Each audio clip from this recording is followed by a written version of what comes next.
Hey, I'm Zach. And I'm Jesse. And you're watching Tesla Time News in depth.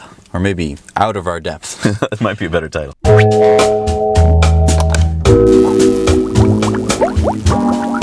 So in Tesla Time News 22 this week, we mentioned how Elon has gotten a little bit of hot water because people think that he's not saying enough against the Trump administration's ban on immigrants. This tweet sums it up nicely. Susie Official tweets Elon Musk and she says, "Dude, what are you doing? You are losing hashtag credibility by the minute. Come back to the hashtag light." And Elon responds, at Susie Official, "Yeah, I'm hearing this from a lot of people and it's getting me down. I'm just trying to make a positive contribution and hope good comes of it." Elon had tweeted on January 28th, "The blanket entry ban on citizens from certain primarily Muslim countries is not the best way to address the country's challenges. Many people negatively affected by this policy are strong supporters of the U.S. They've done right, not wrong, and don't deserve to be rejected." But some people feel that he hasn't said enough, citing that CEO of Uber, Travis Kalanick, stepped down from Trump's advisory council because of immigration reform. I think Elon is trying to make changes by staying engaged. Elon tweeted on January 29th, "Please read immigration order, let me know specific amendments, we'll seek advisory council consensus, and present to president." Elon is trying to push the Trump administration for a carbon tax. Yeah, Elon stated, "This is something we need to strive for, and the more voices of reason that the president hears, the better. Simply attacking him will achieve nothing. Are you aware of a single case where Trump bowed to protests or media attacks? Better that there are open channels of communication."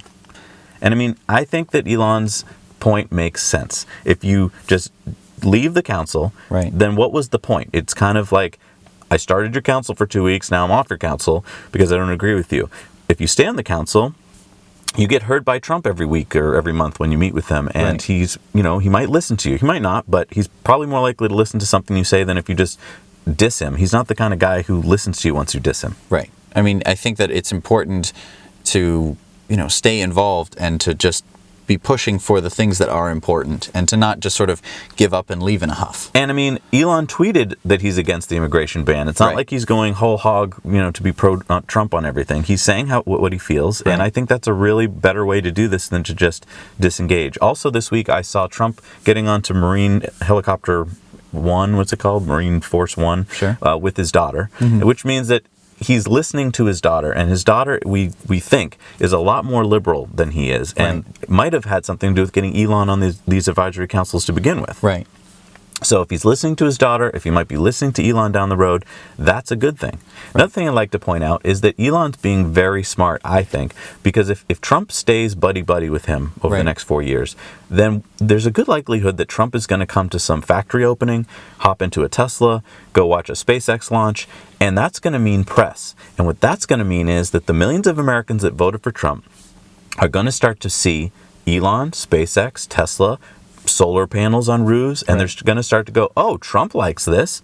I should like this." Right. And I mean, there's nothing to not like about Tesla, especially American car. It's an American car. It's clean. You can get all of the energy in America from the sun. Exactly. I mean, it's a very American car. I mean, I think no matter what side of the aisle you're on, a Tesla makes sense. Right. And I mean, especially if they come out with a Tesla pickup truck or something. Absolutely. Yeah. And once the Model 3 comes out, which is more affordable. So I'm just saying, staying engaged with Trump could lead to many great things for sustainable energy because it'll expose the company to people that probably weren't that open-minded to it or didn't know anything about it. And Trump could become almost a spokesman for it. I mean, dare I say. Right.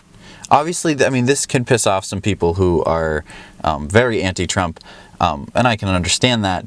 However, I think that Elon's trying to play the best of a worst situation. Absolutely. I mean, Trump was elected president. He's going to be president for some time to come. Right. And you might as well make the best of it as opposed to just burying your head in the sand for 4 years. 4 years is a long time with what we're talking about with sustainable energy. I mean, let's go back 4 years. That's 2013. Imagine how much has changed in that time. It's a huge amount of time. Right.